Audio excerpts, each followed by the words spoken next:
सुप्रभातम। मैं Pan Singh बिस्टे UPSB IC नानामता, कक्षा 9 विषय हिंदी में काव्यखंड में प्रकरण है आपका मेघ आए।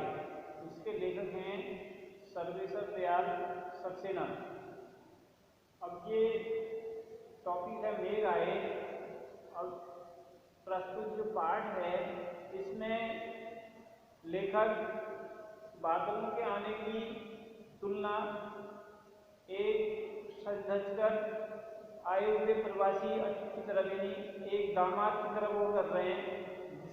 जिस प्रकार एक दामाद शहर से गांव में आता है, उसी प्रकार से बादल आकाश से यानी पृथ्वी पर आते हैं, उसका वर्णन यहाँ पे लेखक कर रहे हैं। अब इसमें जब बारिश होती है तो प्रकृति अपने उल्लास में बादलों को देखती है, यानी काफ़ी लंबे समय के बाद आपकी बारिश नहीं हुई है, उसका इंतज़ार जो पेड़ पौधे हैं, जीव जंतु हैं, फसलें हैं, वो सब उसका इंतज़ार करती है बादलों का। अब बादलों के माध्यम से लेखक बादलों का यहाँ पर सजीव चित्रण कर रहे हैं और कवि बादलों के आने से प्रकृति में उल्लास का वातावरण है। अब कविता की पंक्तियां हैं आपकी। मेघ आए बड़े बंठन के संवर के, आगे आगे नाचती गाती बयार चली, दरवाजे खिड़कियां खुलने लगी गली गली, पाहुन जो आए गांव में शहर के, मेघ आए बड़े बंठन के संवर के। अब इन पंक्तियों के माध्यम से लेखक बादलों का वर्णन कर रहे हैं, यानी वर्षाकालीन जो बादल हैं, समय में घिरने वाले बादलों का क्या है यहाँ पे मनोहारी चित्रण लेखक कर रहे हैं। अब इसमें लेखक बताना चाह रहे हैं कि बादलों के आकाश में घिरने पर जो संपूर्ण प्रकृति है वह बादलों की ओर क्या है देखने लगती है।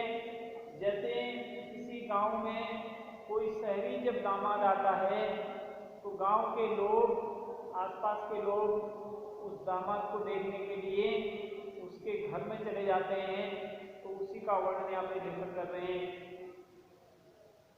मेघ आए बड़े बंठन करके, यानी बादल ऐसे आ रहे हैं उमड़ घुमड़ करके, यानी बिल्कुल सज-धज करके, शबद करके, यानी सज-धज करके आकाश रूपी ससुराल से वो पृथ्वी पर आ रहे हैं, यानी बड़े सज-धज करके।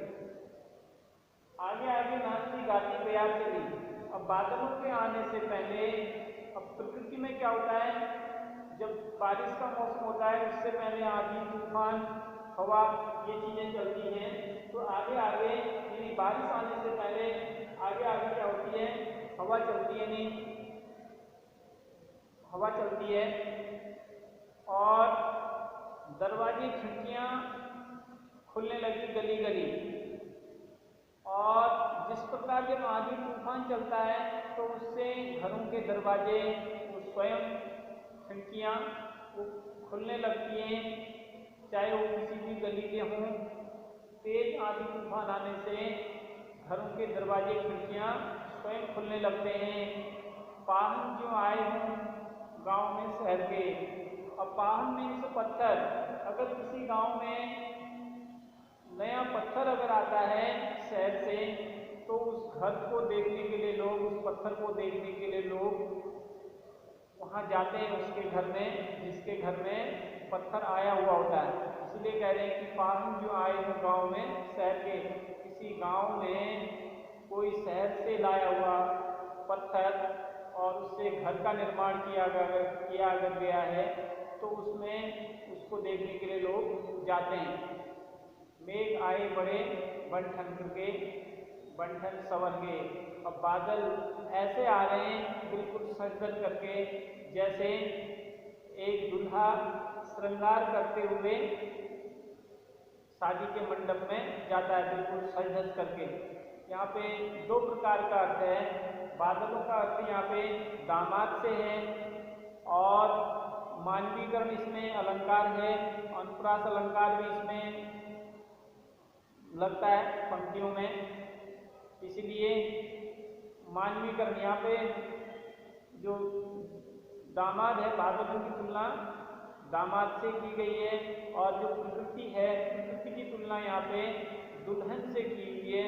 इसके दो प्रकार के अर्थ निकलते हैं। जिस प्रकार एक दामाद सज धज करके शादी के मंडप में जाता है, उसी प्रकार बादल भी सज धज करके यानी पृथ्वी पर चलते हैं।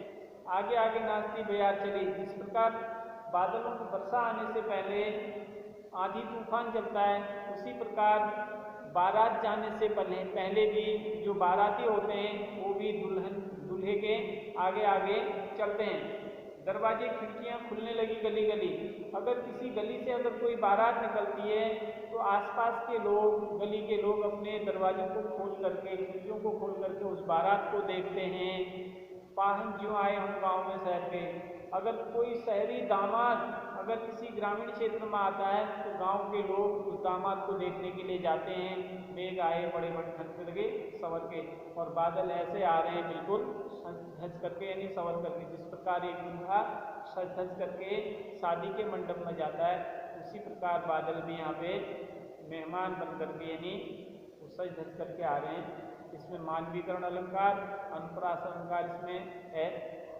तो इस वीडियो में इतना ही पढ़ेंगे, शेष अगले वीडियो में पढ़ेंगे। धन्यवाद।